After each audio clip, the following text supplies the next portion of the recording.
Welcome back and thank you very much for staying with us. Nigeria and the Republic of Benin on Tuesday strengthened their bilateral relationship with the formal opening of the new Economic Community of West African States joint border post at Semekrake, Badagry in Lagos State. The project was begun in 2011 and was financed by the European Union Commission under the Transport Facilitation Program at an estimated cost of 18.2 million euro. Speaking at the ceremony, the President, Muhammadu Buhari, who is also the chairman of ECOWAS, ECOWAS heads of states, commended the EU for its commitment to the development of the sub-region. Now, what benefit is all this to us? So we have a cleaner, nicer border between us and Benin Republic. And so what? This question and many more we're going to put to our panel this morning, and it's made up of Mr. Othmel Ikpibako, who's a legal practitioner. Good morning and thank you for coming. And we have a security expert, Kingsley Uzoma. Good morning. Good morning. Thank you very much for coming. Thank you.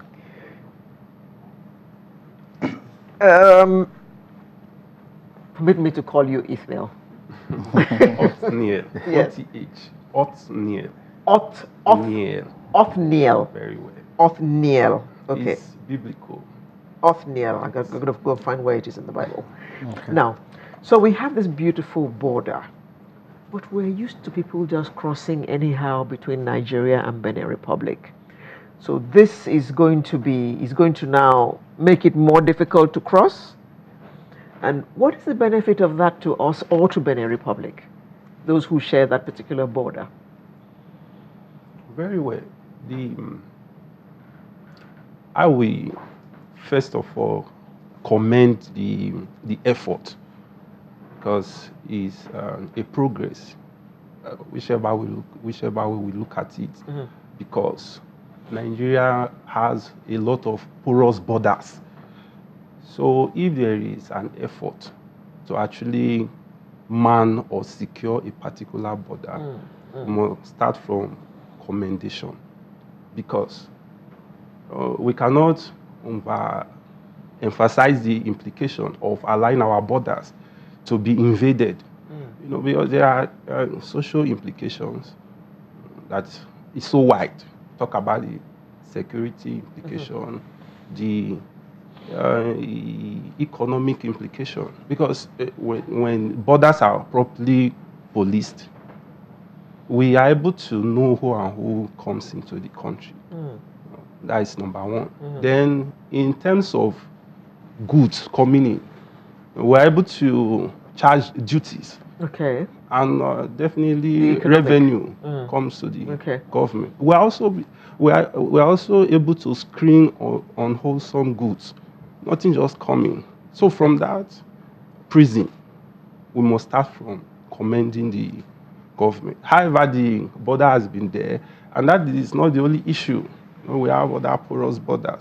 So at that point, we must commend the government. That's what I was going to ask Kingsley next. Okay.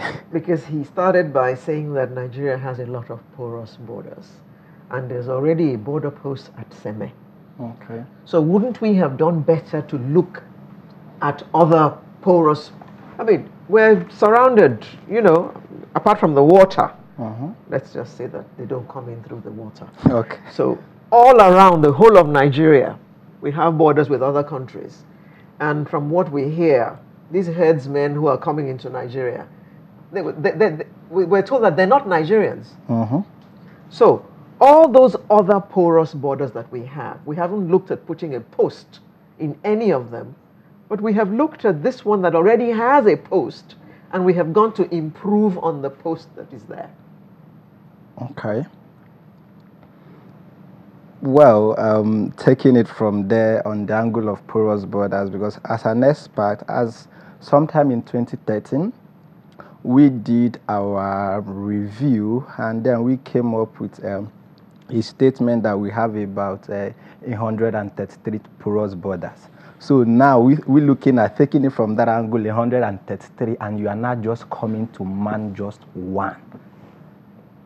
You see, so that's why you have to look it back to the economic angle from where he is looking at it. Yes, we know that, okay, in terms of, because the between the Nigeria and Seme border, you have more of movement of vehicles. Yes, it's the gateway to the ECOWAS border and what have you. But in the southwest here, if we look at it, maybe the border with the southwest, between Ogun State and Benin Republic alone, you have over 15.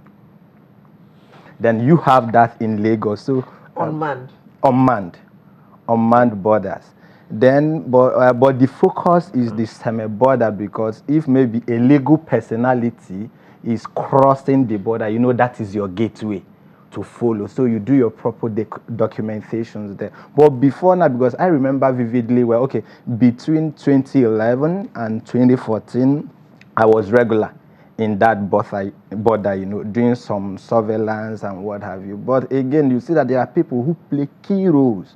You might call them, that's the Kelebe people, the tout, because you see them, okay, those maybe, if we are looking at maybe the same people, you look, oh, okay, maybe they are the suspects or whatever, with just between 100 naira from one end and 400 from the other end, they can move their way through maybe what you call the tricycle, keke napep, you know, and the other. So they go that unchecked.